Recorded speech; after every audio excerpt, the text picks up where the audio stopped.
You've been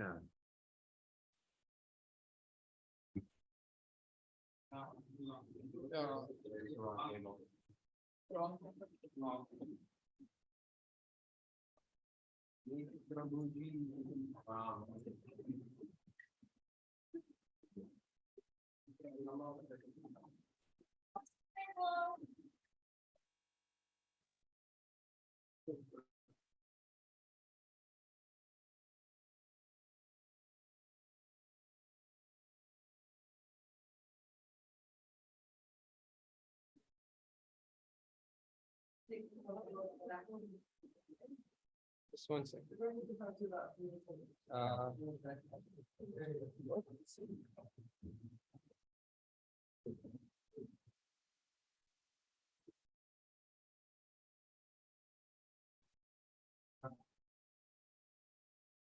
Radha Madhava Javi Hari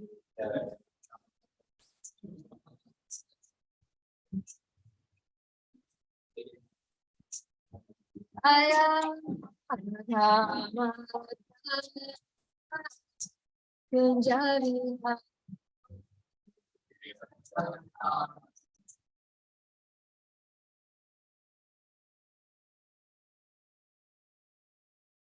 Gopi Janava Gopi Janava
Om Namo Bhagavate Vasudevaya.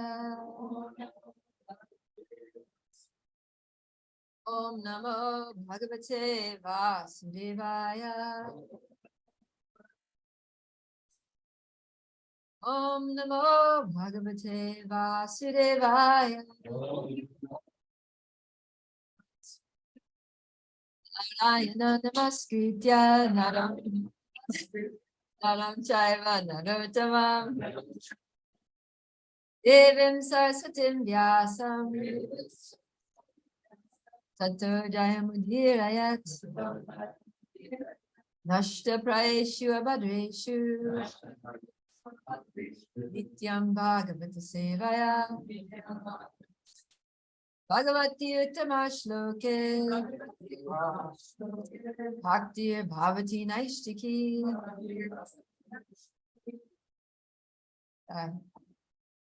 Welcome everyone to this morning's Srimad Bhagavatam class. We're going to be covering Canto 10, Chapter 86, which is entitled Arjuna Kidnaps Subhadra and Krishna Blesses His Devotees. So there are two pastimes in this chapter, and the verse which we're going to recite is at the beginning of the second pastime. So before we get to that, I'll cover the first pastime, and then it'll make more sense that way. So the first thing here is Arjuna kidnaps Subhadra. So this is a nice story, and we're going to see how Krishna, we're going to see some things about Krishna's relationship with his brother, Balaram. We're going to see how both of them are affectionate to their students and very loving towards their sister, Subhadra, because Krishna and Balaram are brothers, and Subhadra is their sister, little sister. And we're also going to see how Yogamaya, Krishna's Yogamaya potency works in Krishna's pastimes to make them all happen according to Krishna's desire. So, and this is the pastime. Shukadeva Goswami tells the pastime at the request of Maharaj Pariksit. And this is very, this topic is very, can we have some kind of air in here? The windows are empty.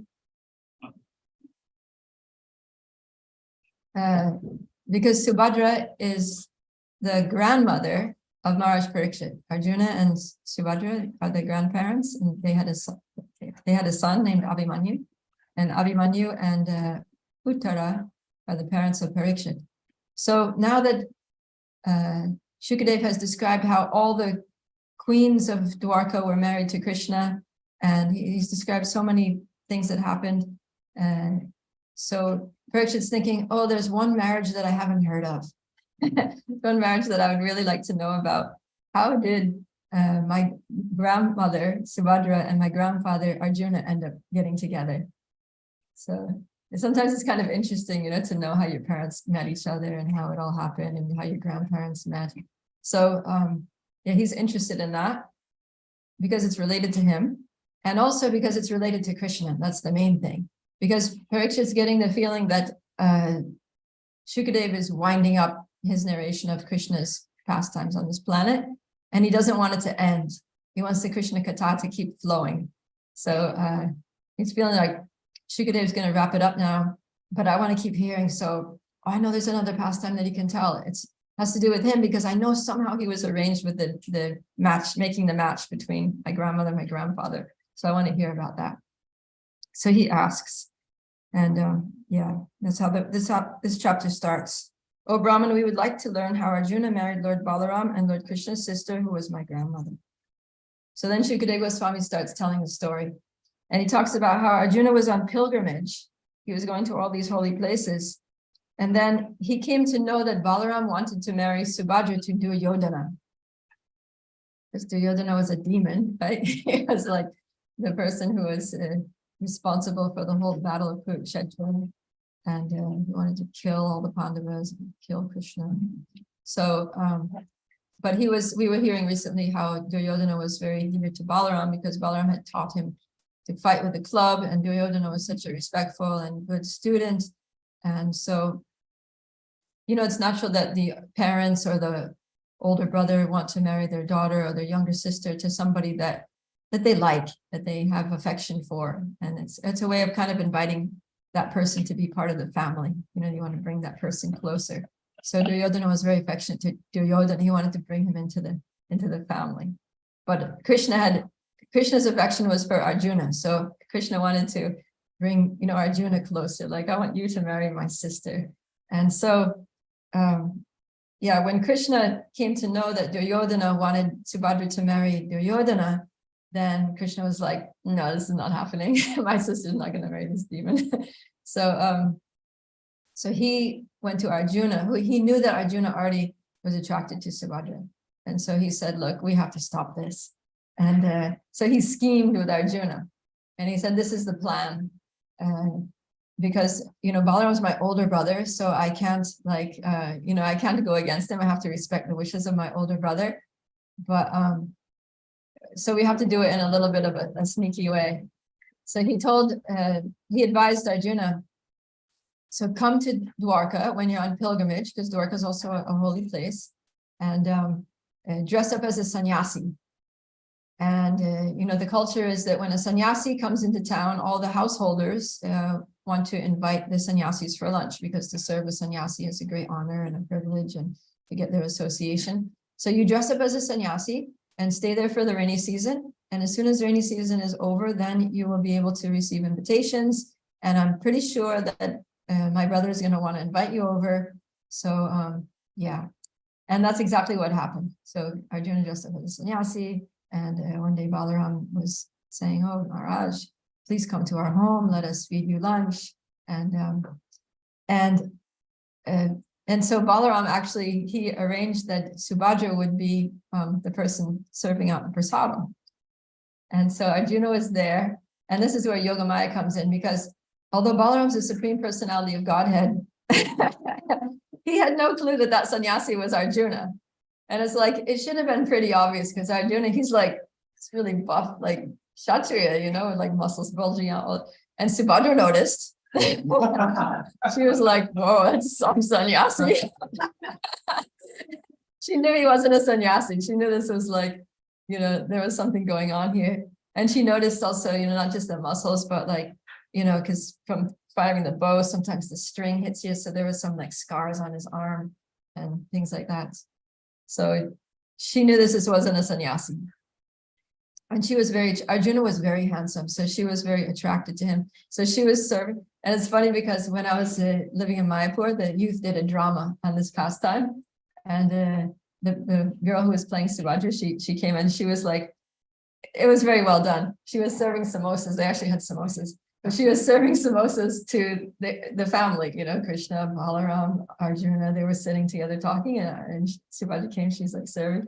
And then she serves to Krishna, she serves to Balaram. And then when she serves to Arjuna, she's like almost dropping the samosa.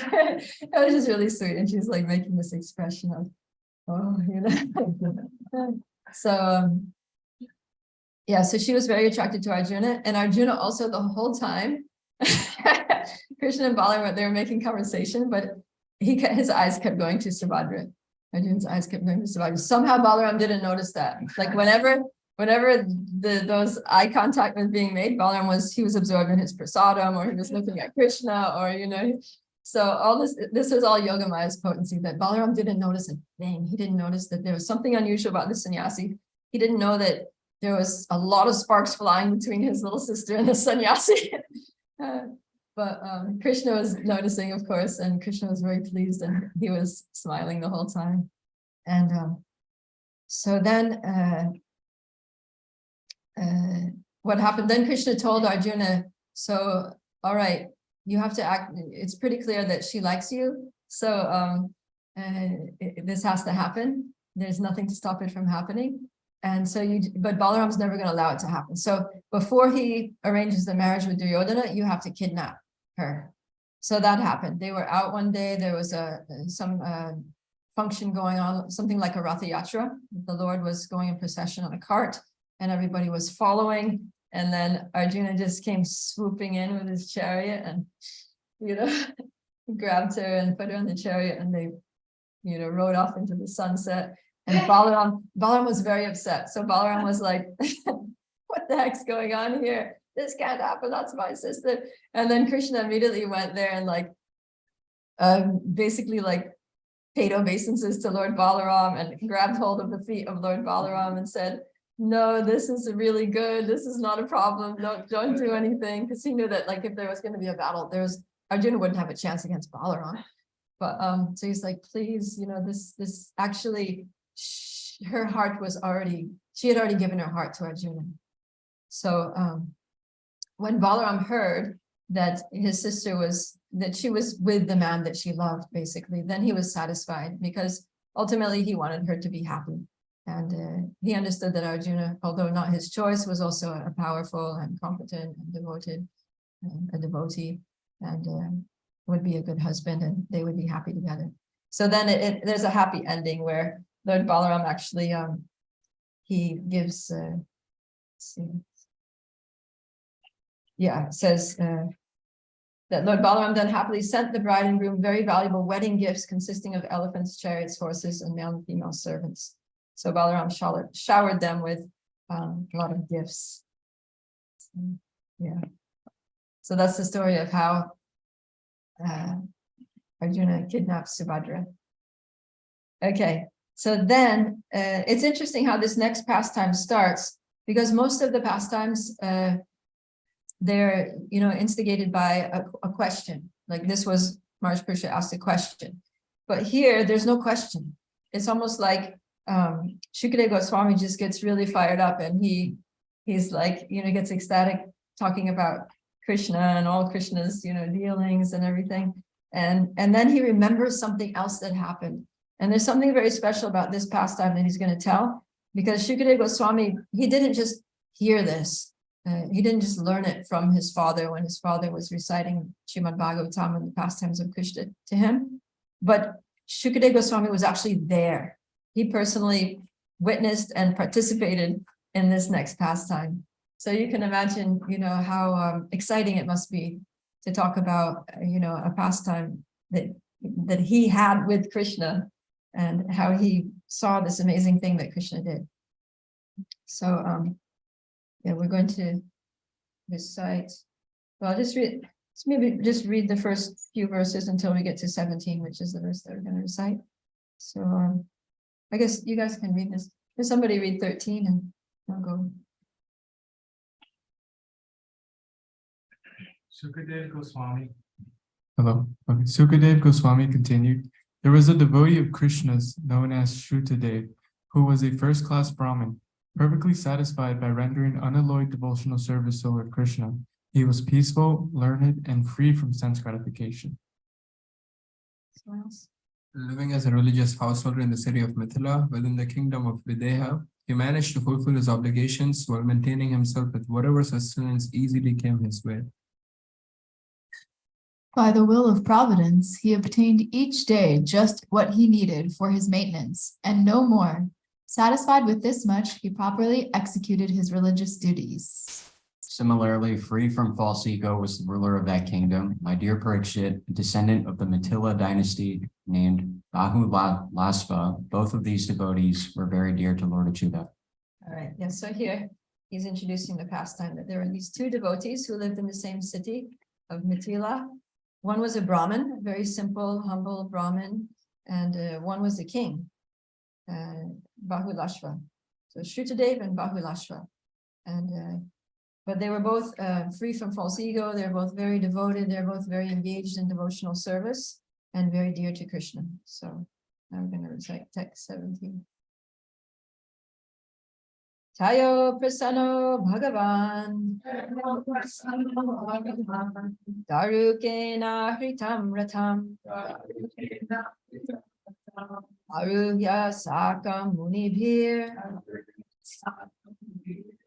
videhan prayayo prabhu.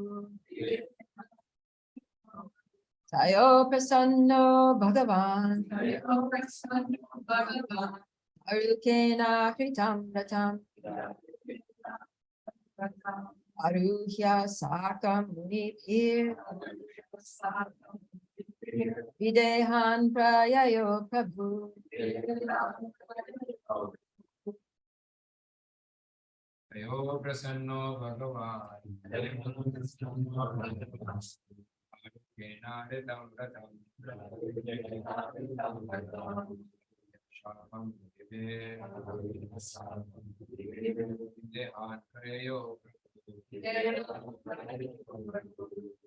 Tayo prasanno Bhagavan. Tayo prasana Bhagavan, Tayo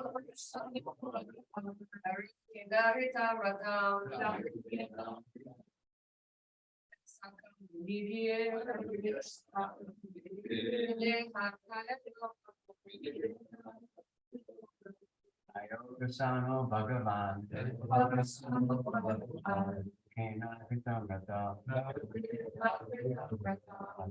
Sakam Nivir, Praya Prabhu.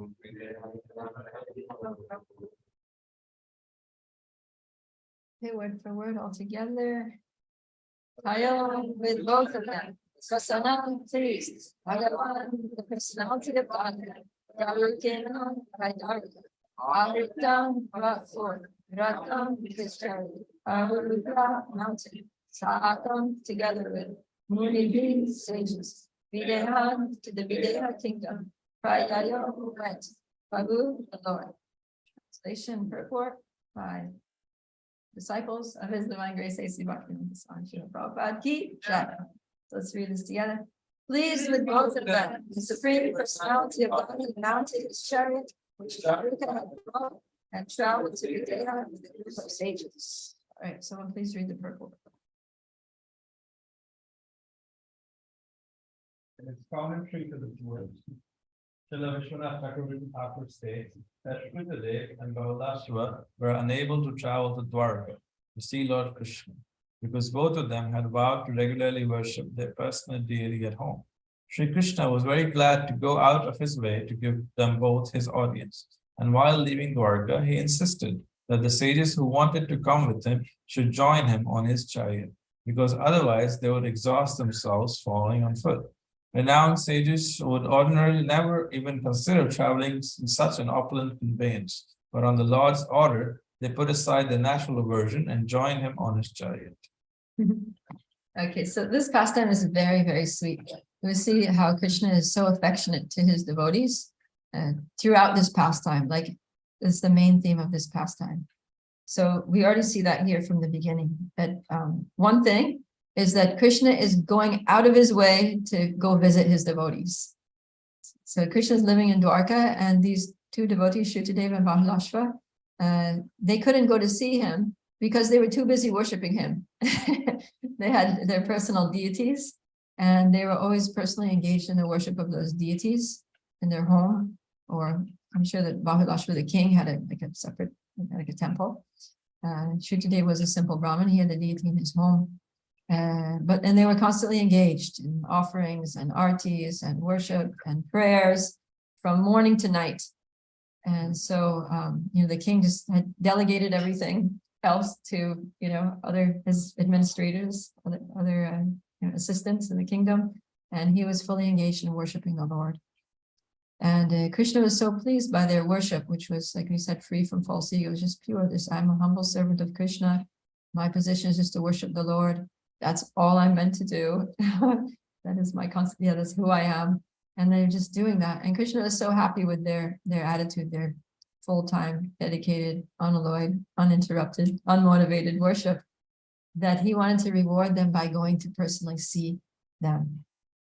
So he got on his chariot, very fancy chariot, with his driver, Daruka, at the reins, and he was heading off to Mithila to visit them. And on the way, he saw that there were a bunch of sages, and the names of the sages are on the next verse. Narada, so Shukadeva Goswami is talking. He's saying among these sages were Narada, so we know Narada Muni, Vamadev, Atri, Krishna Dvaipayana Vyas, is Srila Vyasadeva, Shukadeva's father, Parashuram, is an empowered incarnation, Asita, Aruni, he says myself, Brihaspati, who's the spiritual master of all the demigods, Kanva is the Muni, and Maitreya, we have in the Bhagavatam 3rd canto conversations between Maitreya and Vidura, and Shavana. We hear about Shavana Muni also in Bhagavatam. So all these great sages are walking on foot, and Krishna is passing by on the chariot, and he sees them. So normally the sages would never ride in a chariot. That was kind of against their dharma. According to Varnashram, sannyasi is not supposed to ride in a vehicle. In fact, when Bhaktisiddhanta Saraswati Thakur started riding in a car, he was very criticized for that. That, what are you doing riding this vehicle? And then Bhaktisiddhanta said, Yukta Vairagya, we can use, this is Krishna's energy, we can use anything in Krishna's service. So he was teaching that principle. But according to traditional Varnashram sannyas dharma, or the dharma of these sages, it wasn't allowed actually for them to ride in a vehicle. So when Krishna pulled over and said, hey guys, jump in, and, some of them might have been thinking, well, we don't usually do this, but it's the Lord, let's go guys, all aboard. So then, so they all hopped on Krishna's chariot. And so can you imagine sitting there, the sages, and they're all sitting there, Srila Vyasadeva, Parashuram, Shukadeva Goswami, and they're all just sitting there, like riding along with Krishna in his chariot on the way to wherever he's going on Krishna's next adventure, she's going to visit these two dear devotees.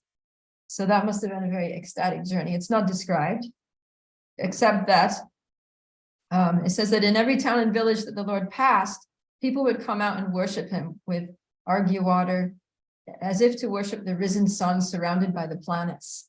So it's a nice description that Krishna is like the sun, he's so effulgent, and then he's surrounded by these sages who are like the planets are revolving around the sun. And then when Krishna just illuminates the village and everybody, wow, Krishna's here with all these sages, and they come running out with offerings and try to worship like that. And I actually had experience like that when we did this this epic Ratha Yatra that lasted for a whole month. And it went, we walked. I didn't walk the whole part of it. It might have gone for more than a month. I think I participated in it for a month or a few weeks anyway. But it started in actual Kurukshetra, the actual place of Kurukshetra in India. And they pulled that Ratha Yatra cart by foot the whole way from Kurukshetra to Vrindavan, which is a long way. It's hundreds of miles. It's a long, long way.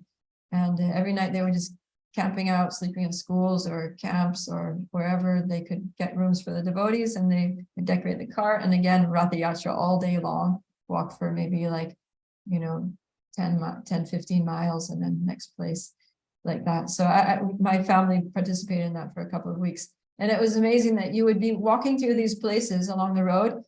It just fields, like it looked like nobody was there. But as soon as the Ratha Yatra cart came in the kirtan, people would hear it and they would be running out of nowhere. People would just be coming out of the woodwork with like arti trays. Seriously, there'd be like all these people with arti trays and with like fruits and incense and flowers, and the Rath cart would stop to receive their worship, and then we'd give them some mahaprasadam from the cart, and then we would roll on to the next village. And everywhere we went, it was like that. So this is what was happening. Krishna was going on his Rath with his devotees, and this was exactly what was happening. So you can imagine the journey. And it talks about how they would all come out and see him and drink with their eyes the nectarian beauty of Krishna's lotus-like face, which was graced with generous smiles and affectionate glances. So everyone who came to see Krishna showered them with beautiful, affectionate smiles and glances. And endowed them with fearlessness and divine vision. So finally, they arrive in Mithila, which is the place where the Shrutadev and Bahulashva live. And they came, all the residents of Mithila came running out with offerings.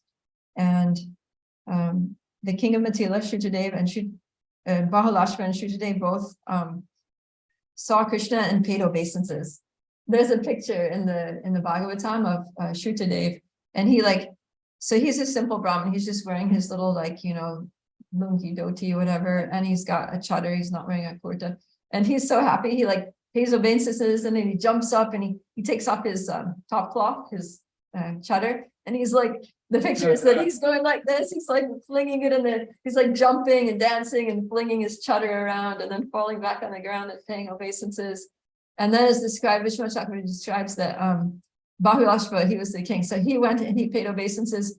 And it says that he wanted to pay obeisances 100 times, but he paid obeisances once, and he became so bewildered in love for the Lord that he forgot what he was doing, and he forgot the other 99 obeisances. That was just funny. So, and he was the king. So then, because the Lord had gone to see both of them, and because they had both gone to greet him, and they both simultaneously invited him to their houses for lunch. So Krishna didn't want to refuse one of them or make one of them wait till the next day. So he accepted both of their invitations. And how did he do that? Is that he expanded himself into two Krishnas. And one Krishna went to Shrutadev's house, and the other Krishna went to Bahulashva's house. And then, of course, they saw that he arrived with the sages, and so the sages also had to go. And so Krishna arranged that the sages would also expand into two forms. So I think I was mentioning this in another class, how not only Krishna can expand, but devotees of Krishna can also expand if Krishna so desires, because Krishna, everything is Krishna's energies, and the energies of Krishna are, so they're endlessly mutable. So Krishna can use the energies in whatever way he wants and do whatever he wants with them, because he's the supreme controller of all the energies. He's Yogeshwara. He's the master of all mystic potencies. You have a question? You mentioned this, and I think Narada comes to Dwarka. Yeah. Uddhava splits and everyone splits into. Yeah, right. Yeah, so Krishna does these things from time to time. There's also Krishna doesn't want, he wants it to be a big party. He doesn't want to just go alone or make the sages feel like they missed out on something. So he satisfies both the devotees, the king and the Brahmin, and he also satisfies the sages, that everybody gets to do everything at the same time. Nobody has to have a fear of missing out on anything. And it's described that Shrutadeva was such a poor Brahmin that he had to go to the neighbor's house to borrow mats for everybody, straw mats for everybody to sit on. But they both received him nicely. They offered the Lord honor and prayers, and washed their feet. They took the water and they sprinkled on their heads and the family members, and they offered the Lord by sandalwood paste, flower garlands, fine clothing, ornaments, incense lamps, cows and bulls. Oh, that was Krishna, sorry, Bahulashva. So Bahulashva, because he was a king, he was able to give like a really opulent reception. He gave them so many things, silk garments and ornaments and lamps and cows and things. And Shrutadeva, he was more simple. He gave them scribes later. Yeah, this is what Shrutadeva offered. He offered fruits, water, fragrant clay, tulsi leaves, kusha grass, and lotus flowers. So it was all just natural things that were easily obtainable just from the environment. Pure water, fruits, flowers, like that. And everything very much in the mode of goodness, very clean and pure and natural. So, and both of them offer a lot of prayers, glorifying the Lord. And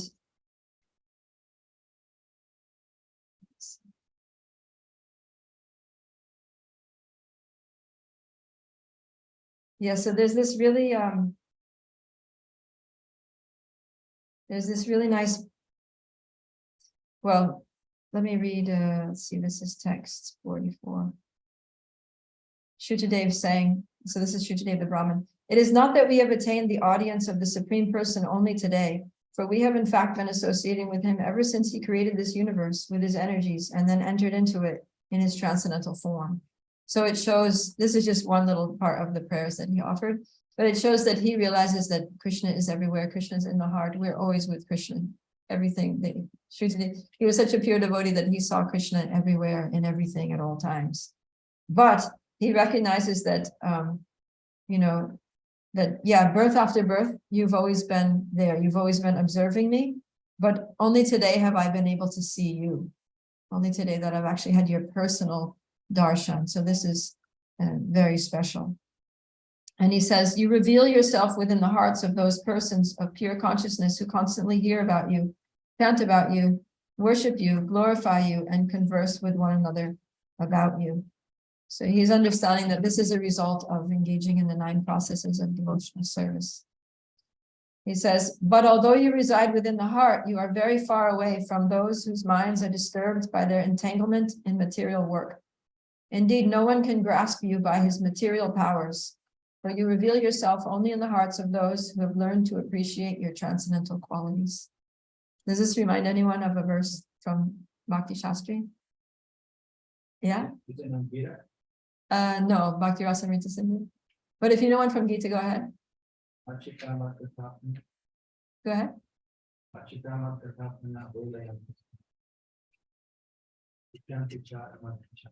Yeah. And the translation, or this is the meaning? Devotees, they always derive great pleasure in enlightening each other by conversing about me.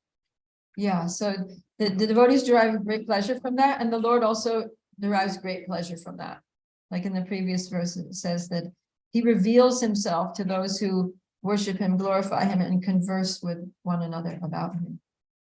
And then, yeah, what I was thinking is this part where it says that no one can grasp you by his material powers, but you reveal yourself to those who. Yeah, that one. Go ahead. You want to say in the mic?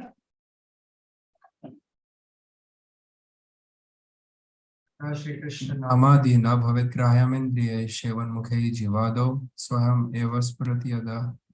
Like the name and form of Krishna, na bhavet grahyamindiye, are not, one cannot grasp them or understand them with material senses. See, when one becomes qualified by seva performing service, swameva, it's revealed by Krishna himself. Krishna reveals himself, yeah. So that's exactly what Shruti is saying, basically, in other words. And that's what's happening. Because of his devoted service, Krishna is revealing. Krishna came to visit him. So like that. And Shruti continues to pray, "O Lord, you are that supreme soul and we are your servants. How shall we serve you?" So he wants to serve.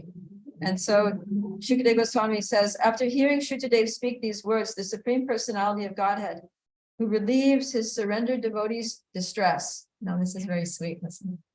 Took Shruti hand in his own and smiling spoke to him as follows. So you can imagine like they're sitting there, that very intimate scene. Krishna's in his home, his humble home. He's been offered like fruits and flowers and things. Shruti wife and children are there. The sages are there. And Shruti has just offered these nice prayers. And now Krishna is very pleased. He smiled at Shruti. He takes his hand in his own hand. So he's like holding Shruti hand very affectionately. And Vishwanath Chakravarti Thakur explains that at that time, Krishna takes his hand and he says, yes, you've understood the truth about me. And I also know everything about you. So now, because we have this, intimate relationship, I want to share with you something very special. So now he's going to tell Shruti. Shruti's already understood about him. That's good. But Krishna's like, now I want to tell you something that's very special, very exalted, very, very confidential, that I reveal only to my dear devotees like yourself, who are, from unalloyed service to me. So now this is what he's going to say. My dear Brahman, you should know that these great sages have come here just to bless you. They travel throughout the worlds with me, purifying them with the dust of their feet. So can anyone understand what Krishna's intention is here? Like, why is he saying, I'm going to tell you something very special, very confidential. And it is that these great sages here, they've come here just to bless you. And maybe I'll read the next one. He says, one can gradually become purified by seeing, touching, and worshiping temple deities, places of pilgrimage, and holy rivers. But one can attain the same result immediately, simply by receiving the glance of exalted sages. So he's saying that, you can get purified gradually by, worshiping the deity, going to holy places, and so on. But you get the same result immediately by just receiving the glance of exalted sages. So what's Krishna trying to point out here? He's instructing Shruti in something very important about devotional service. Govinda?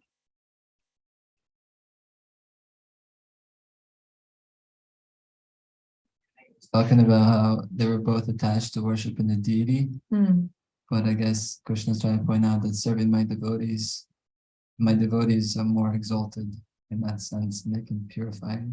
Yeah, perfect. That's exactly what he was trying to. Yeah, so that's the thing. They were so attached to worshiping the deity. But he was, so Sridhar Swami comments here, this is in the purport, explains that Krishna thought Shruti had shown too much reverence to him and not enough to the sages. And thus he turned the Brahman's attention to them. So, that Krishna is more pleased when we worship his devotees than when we worship him. And actually the way to have a very close, intimate relationship with Krishna is by serving the devotees. And it's interesting because in the disciples course yesterday, we were just talking about this, right? And we're reading some quotations about how Krishna says that one who says that he's my devotee is not my devotee, but only those who say that they're the devotees of my devotees are actually my real devotees. So Krishna wanted to make Shrutadev a better devotee by teaching him, instructing him how to be a devotee of his devotees. And that's why, the spiritual master's role in our lives is so important, because we don't have any direct access to Krishna. We can't have a relationship with Krishna just like, hey, Krishna, it's you and me. Krishna's like, no, it's not. So the way to reach Krishna is to go through the devotees, and specifically through the spiritual master. That's what Krishna says to Arjuna. He says, try to learn the truth by approaching a spiritual master. If you want to know me, I'm the truth. I'm the absolute truth. If you want to know me, approach a spiritual master. Don't approach me, approach a spiritual master. Learn from the spiritual master. Serve the spiritual master. Worship the spiritual master. So yesterday we were talking about Guru Puja and the importance of that, Guru Seva and the importance of that. And Krishna is saying the same exact thing here. And now in this purport to text 52, he gives some glories, some qualities of Vaishnava Brahmins of the highest order. And he quotes a few verses, a couple of verses from scripture. He says, so this is from Bhagavatam 4:30-37. Dear Lord, your personal associates, your devotees wander all over the world to purify even the holy places of pilgrimage. Is not such activity pleasing to those who are actually afraid of material existence? So in other words, like, we have to really appreciate what these devotees do for us. That the Vaishnavas, they travel all over the world. They go here and there just to give their association, just to purify the place. People are going to places of pilgrimage, but it's the devotees that purify the places of pilgrimage. If it wasn't for the devotees, the places of pilgrimage wouldn't be places, they wouldn't be holy. They wouldn't be, worth visiting. And the only reason we go to places of pilgrimage is to associate with the devotees there and learn more from them about the place, about Krishna. And then the next verse he quotes is from Prahlad Maharaj. My dear Lord Nrsingadev, I see that there are many saintly persons indeed, but they are interested only in their own deliverance. Not caring for the big cities and towns, they go to the Himalayas or to the forest to meditate with vows of silence. They are not interested in delivering others. As for me, however, I do not wish to be liberated alone, leaving aside all these poor fools and rascals. I know that without Krishna consciousness, without taking shelter of your lotus feet, one cannot be happy. Therefore, I wish to bring them back to shelter at your lotus feet. So this is, the qualities of Vaishnava Brahmins of the highest order, is that they're thinking about the deliverance of others, and they're taking upon themselves the burden of going out there and doing outreach, traveling to different places to try to, find conditioned souls who are open to receiving the message of Krishna, and gradually doing whatever they can to give them a chance, to enable them to take baby steps forward towards Krishna. And so he's pointing out that all these sages here, Narada Muni, he's always traveling. He travels all over the universe just to deliver people. And Srila Vyasadeva, he comes to this material world to give the scriptures so that people can know about Krishna. And every one of those sages are so glorious in how they travel, and they're just thinking of the benefit of others. So he's saying that these are the people to worship. You need to worship these devotees like this. And so a Brahmin's duty is to, it's explained that a Brahmin's duty is to glorify Krishna, to kind of shine a light on Krishna for others. And but Krishna feels that it's his duty to do the same for his devotees. So as devotees, we want to illuminate Krishna. We want to, show people Krishna, lead people to Krishna.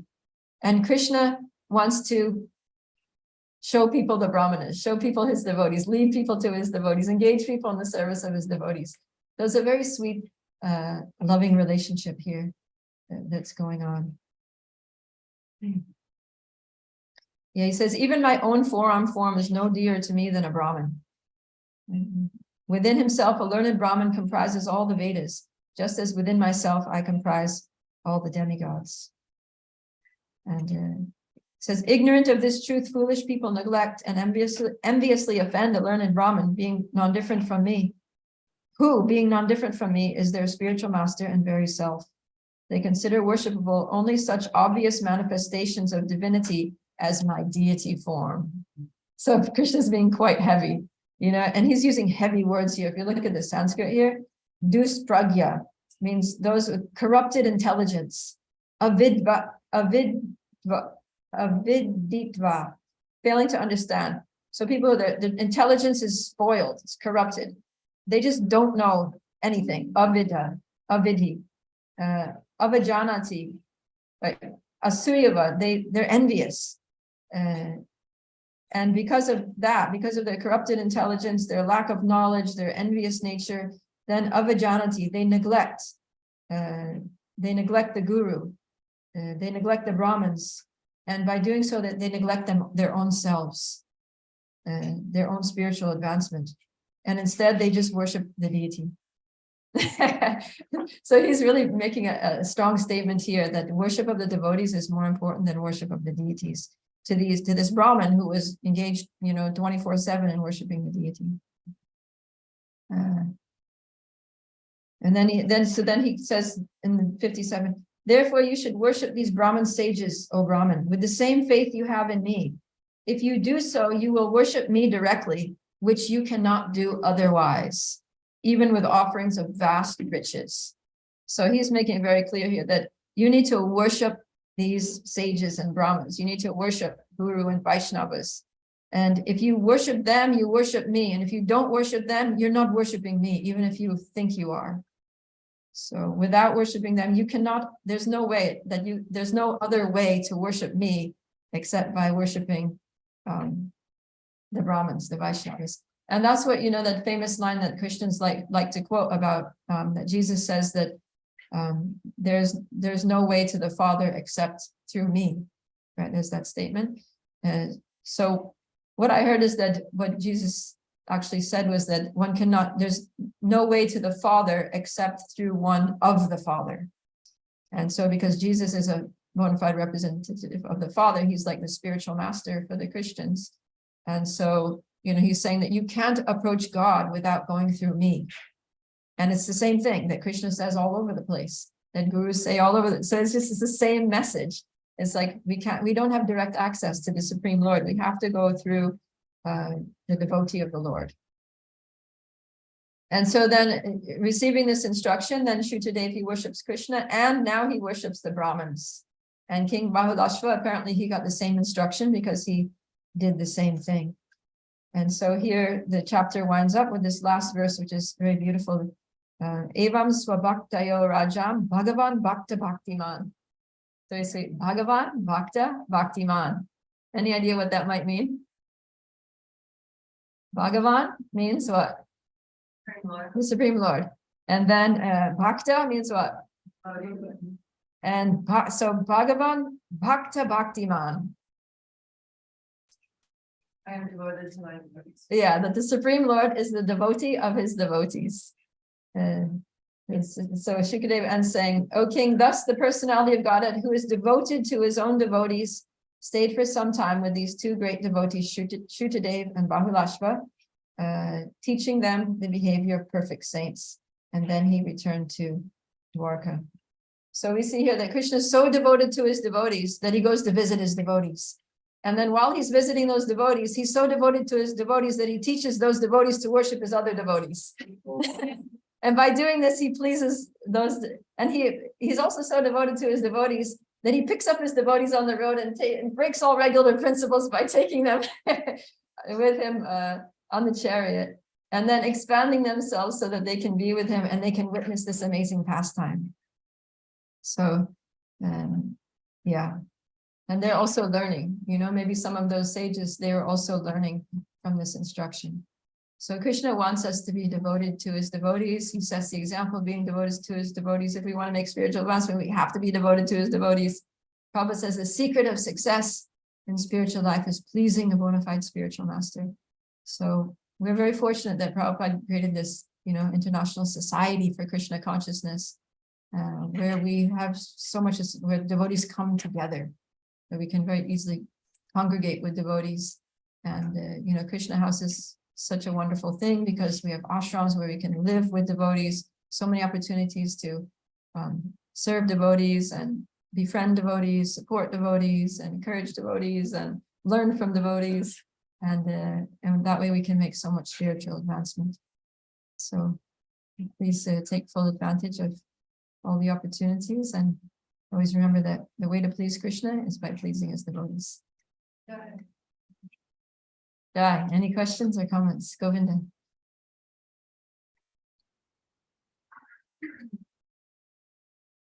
That was a really beautiful class. Thank you.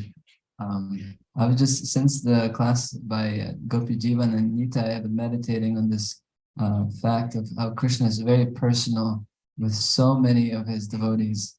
You know, what to speak of 16,108 wives, but Sudama, who was just his childhood friend, is so reciprocal. And then you have these two brahmanas who live so far to just come and visit them. So I was thinking, because Krishna is our friend, he gives also specific medicines. So for these brahmanas, they had this kind of problem. And for Sudama, it was pride of being poor, right? So I was just thinking, also in our lives, we have to kind of remember that Krishna is very personal, and whatever is happening in our lives, it's just as to these brahmanas. If we're devoted to Krishna, then it's also, he's trying to teach us something. Yeah. Just appreciate it. Yeah, nice point. Thank you. Something else, Murli Gopal. So the Krishna made these sages expand, you know, like that, and you could say like, okay, well, you know, it's because it's Krishna, right? You know, so he has power to do whatever he wants to do. But then we also hear of, you know, in all the cantos how, you know, some sages are able to do it, you know, like with Kardama Muni and Devahuti. But then in Bhagavad Gita we hear that, you know, the soul is indivisible, it's primeval, and all this, that it cannot be cut. So how is it that one soul can inhabit multiple bodies? Yeah, because the soul is spiritual energy, so it's unlimited. It's not broken, it expands. It's not like cut into pieces, it just expands. Spiritual energy can expand. Like the holy Dham, any aspect of spiritual energy can expand unlimitedly. Like the holy Dham, you know, it expands and it contracts, and all aspects of Krishna's energy, they can do that. The deity, right? The deity Krishna expands. So the soul is a tiny little part and parcel of Krishna. So just as Krishna can expand, the soul can expand. Not so much as the way Krishna expands, but the capacity is there to a small degree. Christina? It's like having a Google Doc on multiple computers. There you go. Spiritual energy. Advaita?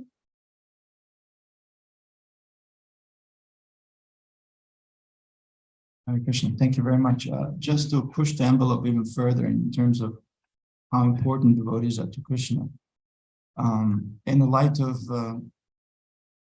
Tirti Kurvanti Tirtani, that not only they purify the holy places, but also wherever they go, they establish, so that becomes a Tirtha also. Yeah. And in the light of what Prabhupada has done, we should never, I guess, forget about so many Tirthas here in the West that Prabhupada has established, and Including UF campus. including young campus that you feel free to roll in the patch of grass right in front of the library, take the dust, honor the place. It is definitely, yeah, we're very blessed. Yeah. Yeah, that verse says that not only do they create holy places, but they themselves are walking places, holy places of pilgrimage. Carry the Supreme Lord in their heart. Yeah, that's right. Wherever they go, the Lord is there, and the presence of the Lord makes it a holy place. Okay, wrap it up. Gandhra Srimad Bhagavatam ki jai, Srila Prabhupada ki jai, Gaur Premanandi.